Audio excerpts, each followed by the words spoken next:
Uno de los más sanguinarios y sádicos asesinos en serie de los Estados Unidos retomó su popularidad luego del debut en el streaming de Monster, The Jeffrey Dahmer Story, una serie de Netflix producida por el maestro Ryan Murphy. Eat it.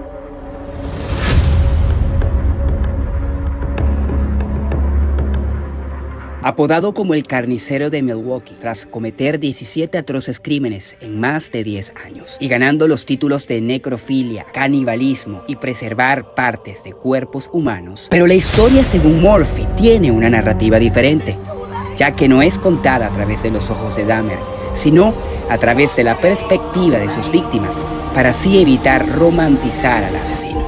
¿Creen ustedes que lo logró? Quédense aquí, porque develaremos qué tan real fue la serie Jeffrey Dahmer, el carnicero de Milwaukee.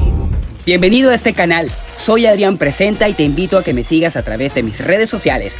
Y ponte cómodo, porque te develaré los detalles que no viste en la serie sobre la historia del asesino serial Jeffrey Dahmer.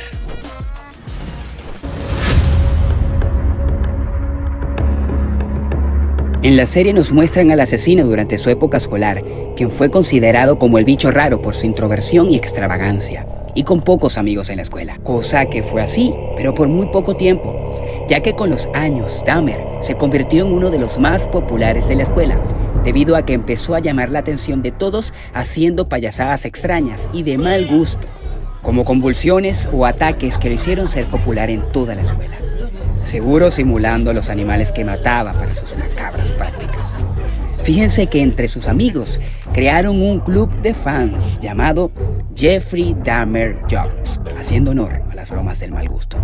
Esto fue aseverado por sus amigos de la infancia, quienes años después, luego de los crímenes, sintieron repulsión con todos estos recuerdos divertidos de su infancia con el pequeño Dahmer.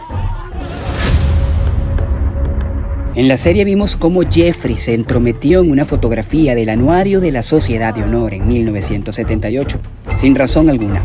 Se presume que lo hizo quizá para vengarse de la escuela. Esto no queda muy claro en la serie. Lo cierto es que este dato curioso sí ocurrió en la vida real y forma parte de una de las payasadas bien pesadas para llamar la atención en la escuela, razón por la que fue borrado con marcador de la foto por los mismos estudiantes de honor. Este dato deja sin fundamento y fuera de contexto a esta escena en la famosa serie. En algunas entrevistas realizadas al padre de Dahmer, se deja al descubierto las fantasías sexuales de su hijo, relacionándolas con las vísceras desde niño, y es que el padre Lionel Herbert Dahmer era un químico de profesión de quien aprendió su afición por la taxidermia, y para enseñarle esta práctica, Lionel, papá de Jeffrey, recogía animales atropellados que encontraba en la calle. Como ya saben, estos conocimientos más tarde los usaría con sus víctimas. El padre dejó saber en una de sus entrevistas que él pudo notar cuando revisaban el interior de un animal que vio a su hijo tener una erección. En el momento pensó que se trataba de simples hormonas infantiles, pero con los años la historia fue otra, ya que se trataba del enfermizo gusto sexual de su hijo por las vísceras. Actualmente Lionel tiene 80 años, sigue viviendo en Ohio, alejado de la vida pública y sin hacer declaraciones sobre su hijo. En la serie pudimos ver que Jeffrey estuvo en el ejército durante una temporada. Este punto no fue profundizado, pero en la vida real sí tuvo bastante polémica. Según sus compañeros de ejército, Jeffrey bebía muchísimo y cuando se emborrachaba presumía haber matado a un hombre antes de entrar ahí. Por supuesto, se refería a su primer homicidio, Stephen Hick, en 1978, cuando Dahmer tenía 18 años de edad y estaba recién graduado de la secundaria hacía unas semanas, y además vivía solo en su casa, pues sus padres se habían divorciado y lo habían dejado a su suerte en busca de sus propias vidas. Los soldados, por supuesto, que no le creyeron, pensaban que bromeaba. Pero en el año 1991, cuando estalló todo, uno de los soldados, Preston Davis, dio una entrevista en la que narra que Dahmer lo había drogado y golpeado durante un ejercicio de campo cuando tenía 20 años de edad. Según Preston, no lo mató porque en esa época estaban sirviendo en Bélgica y hubiera sido imposible ocultar su cadáver. Cabe destacar que Dahmer jamás contó este capítulo de su vida, así que toda la información dicha aquí fue tomada en una entrevista que el mismo Preston, ex compañero militar de Dahmer, hizo en el año 2009, a sus 50 años de edad. Lo cierto es que estas acusaciones no llegaron a juicio, pero sí fueron ciertas. Siempre estuvo presente la polémica de que si Jeffrey era racista o no, pero según sus propias declaraciones solo elegía a la gente de raza negra, ya que eran los más numerosos en los bares que él frecuentaba, además del vecindario de afroamericanos donde él vivía en Milwaukee. En sus declaraciones, Dahmer fue insistente con que lo llamaran de todo lo que quisieran, pero menos de racista. Además, dice que en su haber tuvo a 2 blancos, incluyendo un latino, dejando claro que era circunstancial, atracción o gusto sexual lo que lo llevaba a sus víctimas.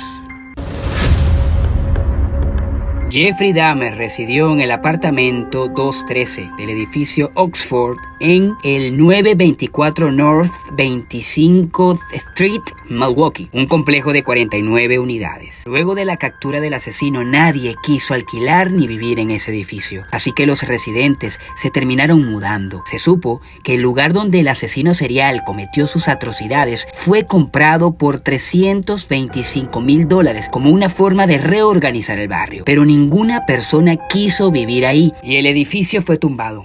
Así que el espacio donde debía estar el edificio solo tiene la representación de un gramado, algunos arbustos y totalmente enrejado. Una de las curiosidades sobre estos apartamentos es que no aparecen en la visualización de Google Maps. La famosa vecina de Jeffrey Dahmer, Glenda Cleveland, fue un personaje protagónico en la serie por sus constantes denuncias a la policía, sin éxito alguno. Glenda Cleveland sí existió y no vivía al lado del apartamento de Dahmer como retrata la miniserie. Ella vivía en el edificio de al lado. Cleveland fue testigo de varios incidentes y el más contundente fue el del joven estadounidense de 14 años, Conerak Sinsenthonfon. Y fue lo que la motivó a llamar a las autoridades insistentemente e incluso intentó comunicarse con el FBI, pero no consiguió nada. La mujer sí existió en la vida real, pero no era la misma que vivía en el apartamento de al lado. La vecina real de Dahmer se llama Pamela Bass. Creemos que la principal razón por la que Ryan Murphy le da el protagonismo al personaje de Glenda Cleveland en la serie, representando todas las voces reales de los vecinos de Dahmer, fue debido a que Glenda Cleveland fue quien se atrevió a hacer las reiteradas denuncias a la policía y FBI. En cambio, Pamela Bass, la verdadera vecina de al lado, dio varias entrevistas con respuestas sin fundamento, como que él era un tipo amable y generoso y se mantenía reservado, que estaba un poco sucio y caminaba por los callejones a todas horas en la noche. En otra declaración afirmó que estuvo limpiando en su apartamento una semana antes de la captura y lo describió como limpio y ordenado. También aseveró que solía escucharlo allí, hablando solo, maldiciéndose, hablando muy alto y que ella sabía que no tenía a nadie allí, además de poner música a todo volumen todo el tiempo. Por supuesto, estos testimonios le restan fuerza a la historia y le da licencia creativa a Ryan Murphy para crear un personaje más contundente, y fue Glenda Cleveland.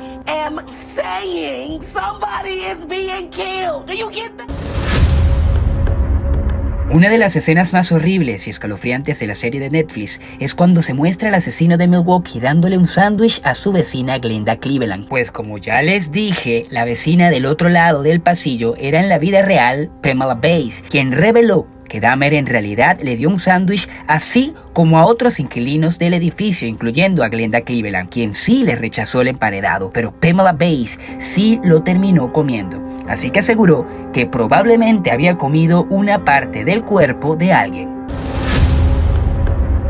En la serie vimos a 2 policías incompetentes que nunca actuaron a tiempo para detener a Jeffrey Dahmer cuando se hicieron las denuncias, e incluso vemos que después de la captura del asesino fueron premiados como oficiales del año, algo indignante, pero en la vida real estos funcionarios nunca fueron condecorados ni recibieron ningún premio como se muestra en la serie. Tampoco se comprobó que molestaban a las familias de los asesinados. Esa fue una licencia que se tomaron los guionistas para demostrar la crueldad y negligencia de la policía. En realidad, los oficiales Balcerzak y Gaybridge apelaron su despido semanas después y fueron reincorporados como policías a pesar de lo ocurrido. Balcerzak se convirtió en jefe de la Asociación de Policía de Milwaukee y se retiró en el 2017. En cuanto a Gaybridge, dejó las fuerzas de Milwaukee y se convirtió en el capitán y jefe interino del departamento de policía de Grafton. También se retiró sin problemas. Uno de los sobrevivientes de Jeffrey Dahmer, que logró escapar y denunciar al caníbal de Milwaukee, no pudo llevar una vida normal. Durante el juicio de Jeffrey Dahmer en el año 1992, Tracy Edwards tuvo que testificar y relatar con lujo de detalles lo que vivió esa noche. Desde el año 2002, Tracy Edwards se convirtió en una persona sin hogar que iba de refugio en refugio. A partir de aquel entonces, el sobreviviente de Jeffrey acumuló un historial delictivo por posesión de drogas y robos. En el año 2011, Tracy Edwards fue condenado a prisión por matar a un hombre al arrojarlo desde un puente. Actualmente se desconoce el paradero de Edwards, quien se estima debe estar alrededor de los 63 años de edad. En una entrevista, Lionel, padre de Dahmer, reveló que su hijo menor decidió cambiar su identidad y se casó. Tiene 2 hijos y una carrera de éxito. Se desconoce su paradero. Vive en Ohio y actualmente tiene 56 años de edad. ¿Qué pasó con Glenda Cleveland? Tras el arresto de Jeffrey Dahmer, en julio de 1991, Glenda Cleveland decidió quedarse a vivir en su apartamento de la calle 25 de Milwaukee hasta el año 2009. Durante todo ese tiempo se dedicó a ayudar a cuidar a sus nietos mientras era reconocida como una heroína local. De hecho, el departamento de policía local la honró personalmente. Además, el Consejo Común y la Junta del Condado de Milwaukee y el alcalde la nombró una ciudadana modelo. Y fue encontrado su cuerpo sin vida el 24 de diciembre de 2011. Falleció a los 56 años de edad por causas naturales. Tenía una enfermedad cardíaca y presión arterial alta. Los vecinos de Cleveland alertaron a la policía de Milwaukee que ya no habían visto a Glenda en varios días. Cuando los oficiales entraron a su apartamento a buscarla, encontraron fue su cuerpo sin vida en el suelo. En el 6º episodio de la serie conocemos a Tony Hughes. Es una de las 17 víctimas, aspirante a modelo y sordomudo. El episodio es muy controversial porque humaniza al asesino y a pesar de que sabemos lo que va a pasar, la manera en la que es narrada la historia genera cierta empatía por la pareja. Como en efecto se cuenta en la serie, Hughes quedó sordomudo poco después de nacer, debido a la medicación que recibió cuando era bebé. Sin embargo, eso no le impidió llevar una vida como la de cualquier otro joven con aspiraciones. Dahmer aseguró que había conocido a Hughes la noche en la que lo asesinó, en 1991. Sin embargo, testigos aseguran que no fue así. De acuerdo a sus declaraciones, Jeffrey y Tony se conocieron desde 1989. Y según ellos, 2 años después, cuando ocurrió la trágica muerte. Incluso su mamá declaró que su hijo siempre nombraba a un tal Jeffrey a quien frecuentaba constantemente. Entonces, ¿quién dice la verdad? ¿Fueron novios o no? Los informes policiales describen que drogó a Hughes y desmembró su cuerpo, conservando su cráneo. Los archivos del FBI explican que la víctima fue identificada por los registros dentales y además del cráneo se recuperaron las vértebras. Si bien todas las familias sufrieron mucho por culpa de Dahmer, lo sucedido con los Sing Sang Thong Phong es muy doloroso. Primero, porque si bien un hijo logró sobrevivir luego de que el asesino lo drogara y lo violara, pero el menor de 14 años, Conerak, no pudo. ¿Cómo fue posible que una familia fuera víctima 2 veces del mismo psicópata? La respuesta tiene que ver con el juez William Gardner. En la serie, quien solicita a un intérprete porque no comprende el inglés del padre de la familia. Esto fue muy criticado por su actuación y la pena leve de 5 años de libertad condicional por violar a un menor. Se cree que de haber investigado mejor, pudo ser el primero en detener al criminal. Sin embargo, según el libro de Schwartz, no hubo tal juicio, al menos no como se ve en la serie. La familia Sing Sang Thong Phong ni siquiera estuvo presente durante la sentencia porque nadie le informó lo que estaba pasando en ese momento. Hay un hecho aún más extraño que no registra el programa de Netflix. Es la oficial Donna Chester, una oficial de libertad condicional. Ella no salió en la serie, pero les cuento que sí existió y tuvo durante 5 años citas en casa de Dahmer mientras iban ocurriendo los asesinatos, y ella dejó saber que no se dio cuenta de esos crímenes e incluso estuvo en el apartamento 14 días antes de ser capturado, y según ella nunca sintió un mal olor ni vio nada extraño. Ella fue muy atacada durante el juicio por su falta de incapacidad y una muestra más de la incompetencia del sistema de aquella época. La popularidad de la serie de Netflix acerca de los crímenes realizados por Jeffrey Dahmer ha generado una ola de comentarios en las redes sociales, y resulta que algunos de los familiares de las víctimas no están de acuerdo con la difusión de esta serie, alegando que nadie les consultó o pidieron algún derecho para la creación de la serie y ni siquiera fueron entrevistados para tomar sus verdaderas perspectivas del asunto, causando un malestar general. Y aunque el director no quería romantizar al asesino, la verdad es que todo el mundo que ve la serie justifica sus acciones por la infancia difícil que el asesino tuvo, sin pensar en los daños que causa a los familiares. Una de las acusaciones más fuertes fue la de Rita Isabel, la hermana de Errol Lindsey. Dijo: cuando vi parte del programa me molestó, especialmente cuando me vi a mí misma, cuando vi mi nombre en la pantalla y esta señora diciendo palabra por palabra exactamente como lo dije. Si no supiera mejor, habría pensado que era yo. Su cabello era como el mío, tenía la misma ropa, era como revivirlo todo de nuevo. Me trajo de vuelta todas las emociones que estaba sintiendo en ese entonces. Después del asesinato en prisión de Jeffrey, se desató una batalla judicial entre el papá, Leonard Dahmer, y su mamá, Josie Flint, ya fallecida, por los restos de su hijo. La sentencia judicial dictaminó a favor del padre de Jeffrey y pudo incinerar completamente su cuerpo, sin la posibilidad de que el cerebro del delincuente fuera analizado por si había aspectos biológicos detrás de los crímenes. Las cenizas fueron repartidas entre los padres. El asesino de Jeffrey Dahmer fue Christopher Scarver, un preso que había sido condenado previamente a cadena perpetua por matar de un disparo en la cabeza al jefe del programa del Cuerpo de Conservación Juvenil de Milwaukee en 1990. Después de matar a Dahmer y a Amerson en el gimnasio de la cárcel, fue condenado a 2 cadenas perpetuas adicionales a la que ya tenía. Scarver ha estado carcelado en el Centro Correccional Centennial en Canyon City, en Colorado. Lo más reciente de Scarver es que sigue en prisión y envía constantemente cartas a su hijo de 27 años y ha publicado 3 poemarios que puedes conseguir en Amazon y se llaman La Semilla de Dios, Dolor y El Niño Dejado Atrás. Hay una diferencia muy notoria entre el juicio de la serie y el juicio en la vida real, pues fíjense bien, en el juicio real de Dahmer, el asesino se quitó sus característicos anteojos y, según la madrastra de Jeffrey, lo hizo para impedir a sí mismo ver a las víctimas. Él no usa anteojos para así no poder ver a la gente. Él ya había entrado en pánico.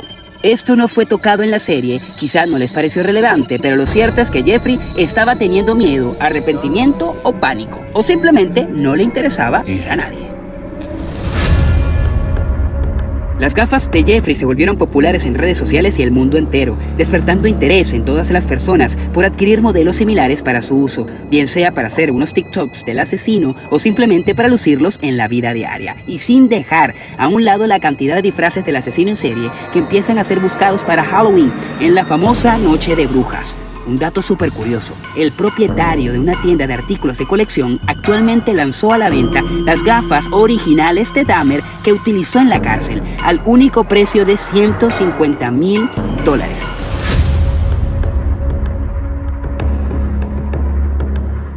Mi recomendación cuando de microblading se trata es Chanel Studio Spa. Está aquí en Miami, te atienden de maravilla, la pasas como en tu casa y te hacen ese servicio que necesitan tus cejas.